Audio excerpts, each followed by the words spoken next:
Hello students, welcome to this video lecture. I hope you all are good. And in this video lecture, we will deal with laws of chemical combination. Generally हम जो chemical reactions देखते हैं वो कुछ certain laws पर based होती हैं, कुछ ऐसे रूल्स हैं, कुछ लॉज हैं, ठीक है, जो किसी केमिकल रिएक्शन के होने के पीछे की कहानी को बताते हैं। जैसे फॉर एग्जांपल जैसे एग्जांपल लेते हैं, ठीक है, जैसे कार्बन ऑक्सीजन के साथ कंबाइन होता है ना। जब कार्बन ऑक्सीजन से कंबाइन होता है तो फॉर्म करता है CO2 फॉर्म करता है। अब हम यहाँ पे देखेंगे कि भाई कार्बन का कितना मास ऑक्सीजन के कितने मास से कंबाइन होता है, ठीक है। और भी बहुत सारे फैक्ट हैं। हम ये भी देखेंगे क्या रिएक्टेंट का मास, ठीक है, क्या रिएक्टेंट का मास और प्रोडक्ट का मास इक्वल है या मास में कोई चेंज आता है। हम ये देखेंगे कि केमिकल रिएक्शन के बाद रिएक्टेंट के मास और प्रोडक्ट के मास में कितना डिफरेंस था, क्या इक्वल था, यानी कि रिएक्टेंट का मास और प्रोडक्ट के मास इक्वल थे या कुछ मास में चेंजेस आए। और भी बहुत सारे फैक्ट हैं। जैसे फॉर एग्जांपल अनदर एग्जांपल लेते हैं, H2 और Cl2 को कंबाइन करके हम क्या फॉर्म कर सकते हैं, HCl फॉर्म करते हैं। जब हाइड्रोजन क्लोरीन कंबाइन होते हैं तो हाइड्रोक्लोरिक एसिड HCl फॉर्म करते हैं। हाइड्रोजन का कितना मास क्लोरीन के कितने मास के साथ कंबाइन होगा, या हाइड्रोजन का कितना वॉल्यूम क्लोरीन के कितने वॉल्यूम के साथ रिएक्शन करेगा, ठीक है, वो सब चीज़ हम देखेंगे यहाँ पे। तो चलिए स्टार्ट करते हैं लॉज ऑफ केमिकल कॉम्बिनेशन। तो चलिए स्टार्ट करते हैं फर्स्ट लॉ से, that is law of conservation of mass. This law was put forward by Antoine Lavoisier, ठीक है। सबसे पहले ये लॉ देने वाले जो थे वो थे एंटोनी लेवाइजर, ठीक है। He is also called father of chemistry, और ये लॉ दिया था उन्होंने 1789 में, ठीक है। अब क्या कहता है ये लॉ, ठीक है।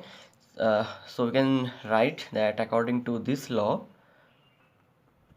in a chemical reaction, in a chemical reaction, mass of reactants is always equal to, mass of reactant is always equal to product, mass of products,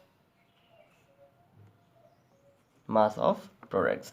यानी कि किसी भी केमिकल रिएक्शन में रिएक्टेंट के मास और प्रोडक्ट के मास ऑलवेज इक्वल होते हैं, ठीक है। जैसे फॉर एग्जांपल हम कार्बन का रिएक्शन कराते हैं ऑक्सीजन के साथ और भाई फॉर्म करेगा CO2, ठीक है। अब आपको मास आई होप कि याद होंगे, कार्बन का एटॉमिक मास 12, ठीक है, ऑक्सीजन का एटॉमिक मास होता है 16, लेकिन यहाँ पे दो एटम है तो 16 इंटू 2 दैट इज 32 ग्राम।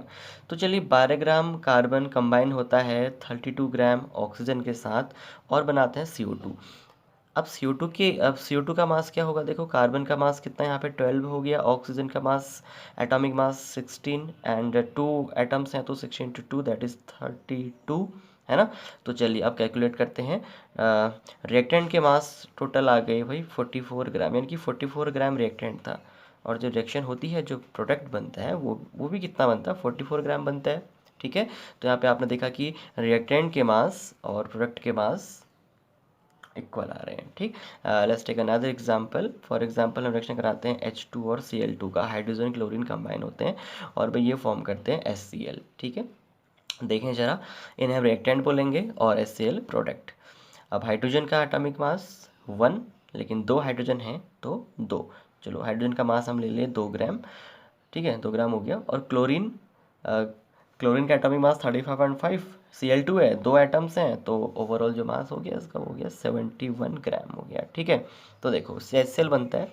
अब HCl के अंदर हाइड्रोजन का एक एटम है और Cl का जो मास है 35.5 है, और आगे से 2 मॉलिक्यूल हैं तो 2 इंटू, ठीक है। तो ये आपका आ जाएगा 73 ग्राम रिएक्टेंट, और जो प्रोडक्ट बनेगा उसका भी मास कितना हो जाएगा, 73 ग्राम हो जाएगा। ओवरऑल आपने देख लिया कि भाई जब कोई केमिकल चेंज होता है या कोई फिजिकल चेंज होता है तो रिएक्टेंट और प्रोडक्ट के मास ऑलवेज इक्वल होते हैं। तो यही है लॉ ऑफ कंजर्वेशन ऑफ मास, है ना। ये रूल न्यूक्लियर रिएक्शंस के लिए एग्जैक्ट नहीं है, क्योंकि जब आइंस्टाइन का मास एनर्जी का जब आइंस्टाइन का मास एनर्जी रिलेशन आया इक्वल टू mc², इस फॉर्मूले के अकॉर्डिंग हम मास को एनर्जी में और एनर्जी को मास में इंटरचेंज कर सकते हैं, ठीक है। तो अगर सपोज करो कोई केमिकल रिएक्शन होती है, आप ध्यान देना, अगर कोई केमिकल रिएक्शन होती है और उस केमिकल रिएक्शन के होते टाइम बहुत ज़्यादा अमाउंट ऑफ एनर्जी रिलीज होती है, ठीक है, उस केमिकल रिएक्शन के होते समय बहुत ज़्यादा अमाउंट में एनर्जी रिलीज होती है, इट मीन्स कि एनर्जी रिलीज हो रही है, बाहर को आ रही है ना। इट मीन्स कि वहाँ पे मास लॉस हो रहा होगा, क्योंकि मास ही तो एनर्जी में कन्वर्ट होता है। जब ये फॉर्मूला आया उसके बाद हमें पता चला कि भाई एनर्जी को मास में, मास को एनर्जी में कन्वर्ट किया जा सकता है। अगर किसी केमिकल रिएक्शन में बहुत ज़्यादा अमाउंट ऑफ एनर्जी रिलीज होता है, जैसे कि न्यूक्लियर रिएक्शंस में होता है, एक एटॉमिक जो एटॉमिक बॉम्ब के एक्सप्लोजन में होता है, या जो भी हमारे न्यूक्लियर वेपन्स होते हैं उनके एक्सप्लोजन में होता है, तो वहाँ पर हम मास को एनर्जी में कन्वर्ट कर देते हैं, है ना। तो वहाँ पर जो प्रोडक्ट आएंगे उनके मास वहाँ पर रिएक्टेंट के मास के इक्वल नहीं होंगे, क्योंकि मास का बहुत बड़ा हिस्सा वहाँ एनर्जी में कन्वर्ट हो चुका होता है। तो न्यूक्लियर रिएक्शंस के लिए ये लॉ ऑफ कंजर्वेशन ऑफ मास सही नहीं है, बाकी अदर रिएक्शंस के लिए ये सही होता है। क्लियर हो गया? फिर इस बात को आप ध्यान रखेंगे। तो फाइनली स्टेटमेंट चेंज कर देते हैं, एक स्टेटमेंट आपको आ गया इसका, ठीक है। तो यहाँ आपने ध्यान देना, एक चीज़ आपने नोट किया, यहाँ रिएक्टेंट में कार्बन का एक ही एटम है, ऑक्सीजन के 2 एटम है, और इधर आप देखिए यहाँ भी कार्बन का एक एटम है और ऑक्सीजन के 2 एटम, यानी कि कोई भी नया एटम ऐड नहीं हो रहा, कोई नया एटम नहीं आ रहा है। यहाँ भी देख लिया आप, 2 एटम हाइड्रोजन के हैं, 2 एटम क्लोरीन के। जब रिएक्शन होता है तो उसके बाद भी 2 एटम हाइड्रोजन के, 2 ही एटम क्लोरीन के हैं। कोई भी नया एटम ऐड नहीं हो रहा प्रोडक्ट में। इट मीन्स कि मास को आप क्रिएट और डिस्ट्रॉय नहीं कर सकते हैं, ठीक है। We can say that mass can not be created और डिस्ट्रॉयड। आप एग्जैक्टली आप देख सकते हैं रिएक्शन के होने के बाद प्रोडक्ट में उतने ही एटम्स हैं जितने की एटम रिएक्टेंट के पास होते हैं। It means you can say in another form, matter can nether be created nor destroyed, ठीक है। Matter can neither be created nor destroyed, this is another form of law of conservation of मास। तो I hope first law आपको समझ में पूरा आ गया होगा, है ना। And now we are going to start second law, that is law of cost and proportion, ठीक है। देखिए ये भी बहुत ही आसान है, बस इसको आप समझिए। सबसे पहले एक एग्जांपल के थ्रू हम समझते हैं, ठीक है। देखो, अगर हमको कार्बन डाइऑक्साइड बनाना है, ठीक है, फॉर एग्जांपल हम ले रहे हैं, सपोज करिए आपको क्या बनाना है, CO2 बनाना है। तो भाई CO2 बनाने के तो हमारे पास बहुत सारे मेथड्स हैं, है ना। हम कार्बन को सीधे ऑक्सीजन के साथ कंबाइन करा देते हैं, CO2 फॉर्म हो जाता है। या हम कैल्शियम कार्बोनेट यानी मार्बल, इसको हीट करते हैं, डिकम्पोज करते हैं, तो इसके डिकम्पोजिशन से कैल्शियम ऑक्साइड और CO2 फॉर्म हो जाता है। या फिर अनदर मेथड, हम मीथेन को बर्न करते हैं, यानी कि मीथेन का ऑक्सीडेशन कर देते हैं, ठीक है। तो मीथेन के ऑक्सीडेशन से भी हमारे पास कार्बन डाइऑक्साइड आ जाती है। तो आपने देखा कि भाई हम बहुत सारे मेथड से यहाँ पे कार्बन डाइऑक्साइड को फॉर्म किए, अलग अलग मेथड से हम कार्बन डाइऑक्साइड को फॉर्म करते हैं। अब देखते हैं कि भाई जो अलग अलग सोर्सेज से हमें CO2 ऑब्टेन होती है, उसमें कार्बन और ऑक्सीजन के मास रेशियो क्या सेम है या उनमें कोई फ़र्क है। देखिए, सबसे पहला मेथड हमने यहाँ पे लिया था, नंबर ए बोल देता हूँ इसको। जो हमारा जो फर्स्ट मेथड था उसमें हमने कार्बन को ऑक्सीजन के साथ बर्न कराया, यानी कार्बन को जलाया, उससे CO2 फॉर्म होता है। चलिए, कार्बन का मास 12 और ऑक्सीजन का मास 16, लेकिन 2 एटम है तो 32। तो यहाँ कार्बन और ऑक्सीजन का मास रेशियो आ गया 12:32। अब आते हैं सेकंड मेथड में। यहाँ हम कैल्शियम कार्बोनेट को डिकम्पोज कराए और इससे फॉर्म हुआ CO2, यानी कि कार्बन डाइऑक्साइड और CO।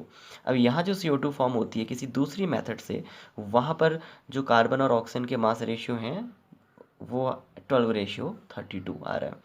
और जो हमारा नंबर C थर्ड मेथड है, यहाँ पे भी हम CO2 को फॉर्म करते हैं लेकिन किसी और मेथड से। तो यहाँ पर भी हम देखते हैं कि भाई कार्बन और ऑक्सीजन के मास रेशियो 12:32 आ रहे हैं। इसका मतलब ये है कि आप किसी कंपाउंड को, ध्यान देना, आप किसी कंपाउंड को किसी भी मेथड से बना लो, उनमें एलिमेंट्स एक फिक्स्ड मास रेशियो में ही कंबाइन होते हैं। इसे बोलते हैं लॉ ऑफ कांस्टेंट प्रोपोर्शन, यानी कि जो मास रेशियो होता है वो कांस्टेंट होता है, फिक्स रेशियो होता है, ठीक है ना। ऐसे अगर 12:32 को सिंपल कर लेते हैं तो ये आ जाएगा 3:8 आ जाएगा। तो आप ध्यान देना कि जब भी कार्बन और ऑक्सीजन कंबाइन होंगे CO2 बनाने के लिए, तो CO2 के अंदर CO2 के अंदर कार्बन और ऑक्सीजन के मास रेशियो 3:8 होगा। क्लियर हो गया है ना। चलिए अब हम एक नेक्स्ट एग्जांपल लेते हैं, दूसरा एग्जांपल लेते हैं। सपोज करिए आपको वाटर चाहिए, आपको पानी चाहिए, है ना। तो हमारे पास वाटर को ऑब्टेन करने के बहुत सारे सोर्स हैं। हम हम रेन से भी वाटर ले सकते हैं, हम रिवर से वाटर ले सकते हैं, हम सी वाटर ले सकते हैं, हम बॉटल से टैप वाटर ले सकते हैं, है ना। बॉटल से ले सकते हैं, आप टैप से वाटर ले सकते हैं। आप चाहे किसी भी सोर्स से वाटर को लेके आते हैं, ठीक है, आप चाहे किसी भी सोर्स से वाटर को लेके आएंगे, तो उसमें हाइड्रोजन और ऑक्सीजन का मास रेशियो ऑलवेज सेम होगा। यानी कि समंदर के पानी में भी हाइड्रोजन और ऑक्सीजन उसी रेशियो में जुड़ेंगे जिस रेशियो में नल के पानी में हाइड्रोजन और ऑक्सीजन कंबाइन होती हैं। देखें जरा, हाइड्रोजन का एटॉमिक मास 1 होता है, लेकिन यहाँ पर 2 हाइड्रोजन के एटम हैं, तो टोटल मास हो गया हाइड्रोजन का 2, और ऑक्सीजन का मास है 16। अगर सिंपल कर लें तो 1:8। ठीक है। तो आप पानी को किसी भी सोर्स से बनाओ, पानी को आप किसी भी सोर्स से लेके आओ, उसमें हाइड्रोजन और ऑक्सीजन का मास रेशियो 1:8 होगा। यानी हाइड्रोजन और ऑक्सीजन 1 और 8 के रेशियो में कंबाइन होंगे। क्लियर है ना। चलिए अब हम बढ़ते हैं स्टेटमेंट की ओर, जो हमारा law of cost and proportion है, इसके स्टेटमेंट की तरफ बढ़ते हैं। Okay, so let's come to the statement of this law. This law was first proposed by Joseph Proust। ठीक है भाई, सबसे पहले ये जो लॉ दिया था वो दिया था जोसेफ प्राउस्ट ने, और कब दिया था, 1799 में दिया था। And according to this law we can say that whatever the source of the compound, ठीक है, whatever the source of the compound, यानी कि बेटा कंपाउंड का सोर्स चाहे कुछ भी हो, elements combine in a fixed ratio by मास और वॉल्यूम। ठीक है, आप ध्यान देना, आप किसी भी कंपाउंड को चाहे किसी भी सोर्स से बना लो, उनके अंदर जो मास रेशियो है, ठीक है, मास रेशियो है वो ऑलवेज फिक्स होता है। हम बहुत सारे एग्जांपल्स यहाँ पर देख चुके हैं। ठीक है, आई होप कि भी आपको समझ में आ गया होगा। ठीक, तो अब हम आगे बढ़ते हैं हमारे थर्ड लॉ की तरफ, and that is law of multiple proportion. देखते हैं अब लॉ ऑफ मल्टीपल प्रपोर्शन क्या बोलता है, इससे समझते हैं एक एग्जाम्पल के थ्रू। चलिए एक एग्जाम्पल लेते हैं। देखो भाई, कार्बन जब ऑक्सीजन से कंबाइन होता है तो 2 अलग अलग तरह के प्रोडक्ट फॉर्म होते हैं। ठीक है, कार्बन प्लस, अगर हम ऑक्सीजन का अमाउंट कम रखते हैं, ठीक है, तो ये फॉर्म करेगा CO यानी कार्बन मोनोऑक्साइड। अगर हम ऑक्सीजन का अमाउंट ज़्यादा रखते हैं C+O2, तब ये फॉर्म करेगा CO2 फॉर्म करेगा। तो आपने देखा कि कार्बन और ऑक्सीजन के कॉम्बिनेशन से 2 अलग अलग तरह के प्रोडक्ट बनते हैं। फर्स्ट है कार्बन मोनोऑक्साइड एंड सेकंड है कार्बन डाइऑक्साइड। अब ज़रा देखें, देखो भाई, ये जो 2 प्रोडक्ट बने हैं CO और CO2, इनमें आप देख रहे होंगे कार्बन के एटम दोनों ही प्रोडक्ट में सेम है, कार्बन का एटम इक्वल है, लेकिन ऑक्सीजन के एटम डिफरेंट हो गए। यहाँ 1 एटम है तो यहाँ 2 एटम है। खैर हमने यहाँ एटम से कुछ नहीं करना, हम बात करेंगे मासेस की बात करेंगे। चलिए, तो एक बना प्रोडक्ट CO और दूसरा प्रोडक्ट बना CO2। CO में कार्बन का मास 12 और ऑक्सीजन का मास 16, और CO2 में भी कार्बन का मास 12 और ऑक्सीजन का मास हो जाएगा 32 ग्राम हो जाएगा। अब आप देखें, दोनों ही प्रोडक्ट में यानी कि CO में और CO2 में कार्बन फिक्स है, यानी कि कार्बन का मास फिक्स हो गया यहाँ। ठीक है ना, 12 ग्राम कार्बन है दोनों ही केसेस में। लेकिन कार्बन के फिक्स मास के साथ ऑक्सीजन के कौन कौन से मास रिएक्शन करते हैं, ऑक्सीजन के मास रिएक्शन करते हैं 16 और 32। तो आप ध्यान देना, कार्बन के फिक्स्ड मास के साथ, ठीक है, कार्बन के फिक्स मास के साथ ऑक्सीजन का जो मास रिएक्शन करता है उसमें भी एक सिंपल रेशियो होगा। तो आप सोचो, कार्बन का मास 12 ग्राम तो फिक्स है, दोनों ही कंपाउंड में 12 ग्राम कार्बन है। इस 12 ग्राम कार्बन के साथ ऑक्सीजन का एक तो 16 ग्राम रिएक्शन करता है यहाँ, और दूसरे केस में कार्बन के 12 ग्राम के साथ ऑक्सीजन का 32 ग्राम रिएक्शन करता है। इट मीन्स कार्बन के फिक्स मास के साथ ऑक्सीजन के मास जो रिएक्शन करते हैं उनमें भी सिंपल रेशियो होगा, दैट इज़ 1:2। तो ये प्रूफ हो गया। ठीक है, इसे बोलते हैं लॉ ऑफ मल्टीपल प्रपोर्शन। अ,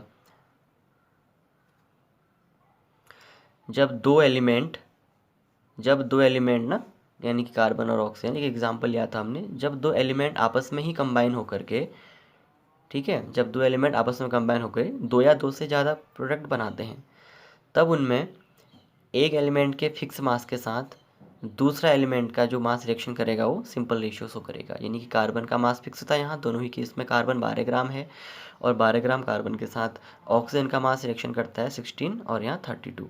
तो कार्बन के 12 ग्राम के साथ ऑक्सीजन का 16 और 32 मास रिएक्शन करता है, तो ऑक्सीजन के मास में सिंपल रेशियो होगा।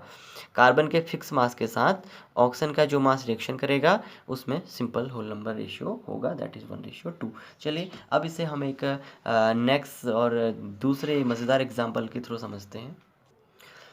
अब हम एग्जाम्पल लेते हैं भाई, कार्बन ऑक्सीजन के एग्जाम्पल तो हो गए हैं, ये बहुत ही सिंपल था, होप आपको समझ में आया होगा। अब हम बात करने वाले हैं नाइट्रोजन और ऑक्सीजन के कॉम्बिनेशन से बनने वाले कंपाउंड की बात करेंगे। ठीक है, देखो भाई, नाइट्रोजन और ऑक्सीजन जब कंबाइन होते हैं तो लगभग 5 तरह के ये ऑक्साइड फॉर्म करते हैं, 5 तरह के कंपाउंड बनाएंगे ऑक्सीजन कंटेन करने वाले, यानी कि 5 ऑक्साइड फॉर्म होते हैं। ठीक है, अब वो 5 ऑक्साइड कौन कौन से हैं तो आप लोग ध्यान देंगे। ठीक है, वो जो 5 ऑक्साइड हैं उनमें से सबसे पहला है नाइट्रस ऑक्साइड N2O। फिर हम बात करेंगे नाइट्रिक ऑक्साइड NO। उसके बाद नाइट्रोजन ट्राईऑक्साइड यानी N2O3। ठीक है, और उसके बाद नाइट्रोजन डाइऑक्साइड NO2। ठीक है, और उसके बाद नाइट्रोजन पेंटॉक्साइड। ठीक है, ये हो जाएगा N2O5। तो नाइट्रोजन और ऑक्सीजन के कॉम्बिनेशन से ये 5 तरह के ऑक्साइड बनते हैं, N2O, NO, N2O3, NO2 और N2O5। अब आपको दिख रहा होगा कि यहाँ पे भाई दो ही एलिमेंट हैं, एक नाइट्रोजन है और दूसरा ऑक्सीजन है। चलिए हम इनके नाइट्रोजन और ऑक्सीजन के जो मास हैं, यानी कि जो वेट है, ठीक है, वो लिखेंगे।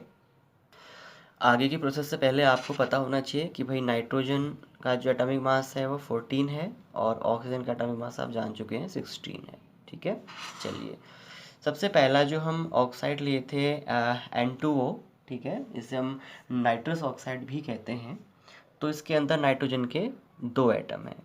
ठीक है, इसके अंदर नाइट्रोजन के 2 एटम हैं, यानी कि इस कंपाउंड के अंदर नाइट्रोजन का मास 14 इंटू 2, 2 एटम है तो 28 होगा, तो सीधे से हम यहाँ पे लिख देंगे 28। इसके अंदर नाइट्रोजन का एक ही एटम है तो यहाँ नाइट्रोजन का मास 14, यहाँ 2 एटम है, नाइट्रोजन का मास 28, यहाँ नाइट्रोजन का एक एटम है तो 14, यहाँ पे 2 एटम है तो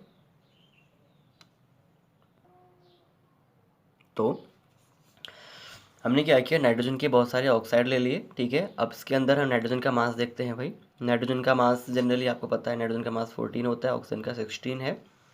तो नाइट जो हमारा नाइट्रस ऑक्साइड है, ठीक है, उसके अंदर नाइट्रोजन के 2 एटम हैं, तो एक एटम का मास 14, दो का 14 इंटू 2 दैट इज़ 28। ऑक्सीजन का एक ही एटम है तो ऑक्सीजन का मास 16।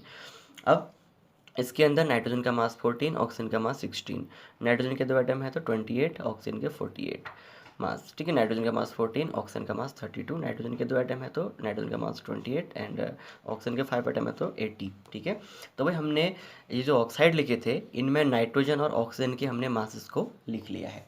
अब हम ऐसा करेंगे, हम नाइट्रोजन के मास को फिक्स कर लेते हैं। नाइट्रोजन के मास को फिक्स करेंगे 14 पे। ध्यान देना, यहाँ 28 है तो मैं इसको 2 से डिवाइड करके 14 कर देता हूँ। ठीक है, अगर ये 14 हो गया तो इसको भी डिवाइड करना पड़ेगा 2 से, और ये हो जाएगा 8।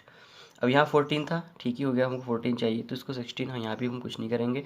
अब ये 28 था, इसे भी डिवाइड करो 2 से, ये हो गया आपका 14 हो गया। और हम इस नहीं सॉरी 48 को भी डिवाइड करेंगे 2 से, तो यहाँ पे हो जाएगा आपका 24। यहाँ 14 था तो यहाँ भी रहने देते हैं, ठीक है। यहाँ 28 है, इसको भी कॉन्स्टेंट करते हैं 14, इसका भी हम 14 पे लेके आते हैं, ठीक है। तो यहाँ भी हम इसको 2 से डिवाइड कर देंगे तो यहाँ हो जाएगा 40। अब देखें ज़रा ऑक्सीजन के नए मास, देखो भाई नाइट्रोजन के मास फिक्स हो गए, नाइट्रोजन के मास 14 14 14 14 हो गया सब जगह। अब ऑक्सीजन के मास क्या आते हैं, ऑक्सीजन के मास आते हैं 8, 16, 24, 32 और 40। अब आप ध्यान देंगे, आप क्या ध्यान देंगे कि नाइट्रोजन के मास को हमने फिक्स कर दिया है, कांस्टेंट रख दिया है 14 पे। अब यहाँ नाइट्रोजन के सारे मास 14 हो गए हैं और ऑक्सीजन के मास 8, 16, 24, 32, 48। अब आप ध्यान देना, नाइट्रोजन का मास हमने फिक्स कर दिया 14 पर, ठीक है। तो नाइट्रोजन के मास हमने फिक्स कर दिए हैं 14 पे। अब नाइट्रोजन के फिक्स मास के साथ, नाइट्रोजन के फिक्स मास के साथ ऑक्सीजन के जो मास कंबाइन करते हैं उनमें सिंपल रेशियो होगा, सिंपल होल नंबर रेशियो होगा। तो देखिए नाइट्रोजन का मास है 14 जो कि फिक्स रख दिया है, इसके साथ ऑक्सीजन का जो मास कंबाइन होता है वो है 8, 16, 24, 32, 40, यानी कि 8 ratio 16 ratio 24 ratio 32 ratio 40 ratio, ये हो गया, ठीक है। और नाइट्रोजन के जो मास कंबाइन हुए थे वो क्या मास थे, 14 14 14 14 14 थे। तो सिंपल नंबर आ गया 1 2 3 4 रेशियो 5। ये हो गया आपका लॉ प्रूफ हो गया। आई होप कि आपको समझ में आ गया होगा। किसी एलिमेंट के फिक्स मास के साथ दूसरा एलिमेंट जो रिएक्शन करता है उसमें उनके उसके मासेस में सिंपल होल नंबर रेशियो होता है, यानी नाइट्रोजन के फिक्स मास के साथ ऑक्सीजन का जो मास रिएक्शन करता है उस ऑक्सीजन के मासेस में सिंपल होल नंबर रेशियो होता है। क्लियर? सो चलिए अब बात करते हैं स्टेटमेंट की। So can say that this, चलिए बात करते हैं स्टेटमेंट की। This law was proposed by Dalton, ठीक है, डॉल्टन साइंटिस्ट थे इन 1803। तो डॉल्टन ने 1803 में ये जो है लॉ दिया था। And according to this law, ठीक है, according to this law, according to this law if two elements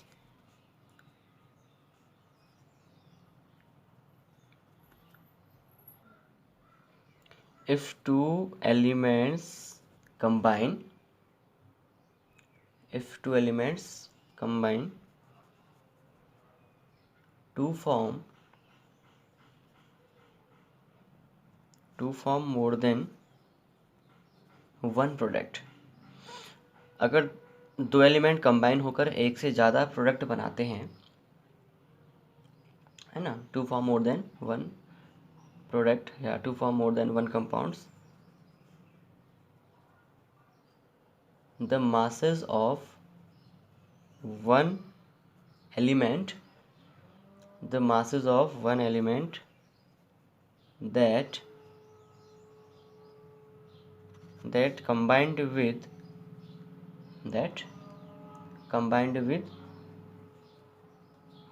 a fixed mass of the other element, the fixed mass of the other element are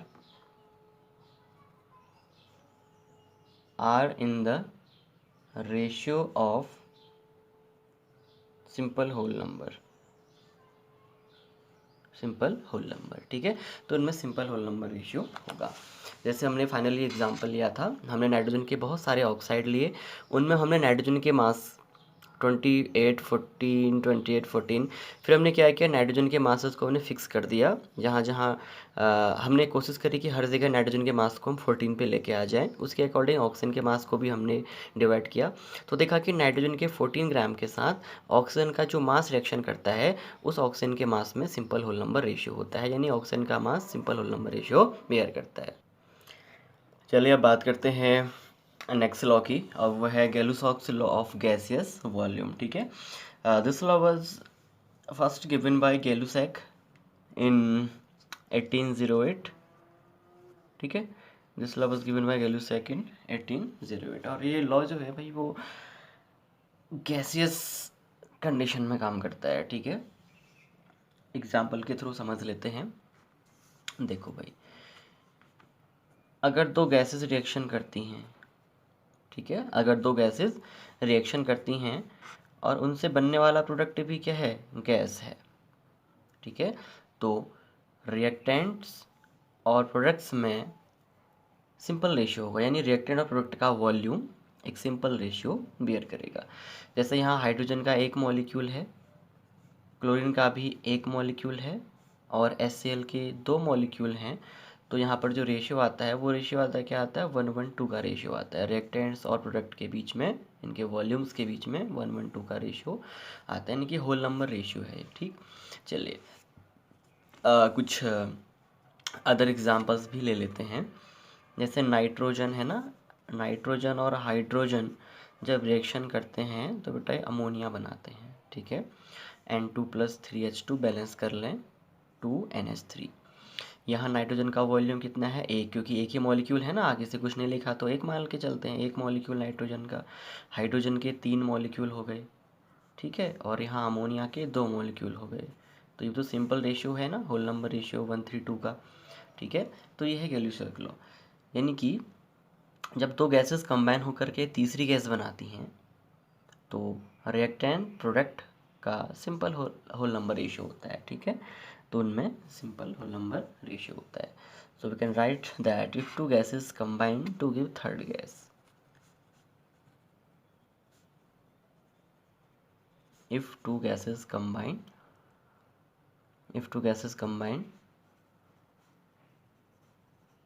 to give third gas, then all the reactants and product bear a whole number ratio। Clear हो गया ना, ठीक है। अब जो another statement है और करते हुए हम वो भी लिख सकते हैं। According to this law, when gases combine they are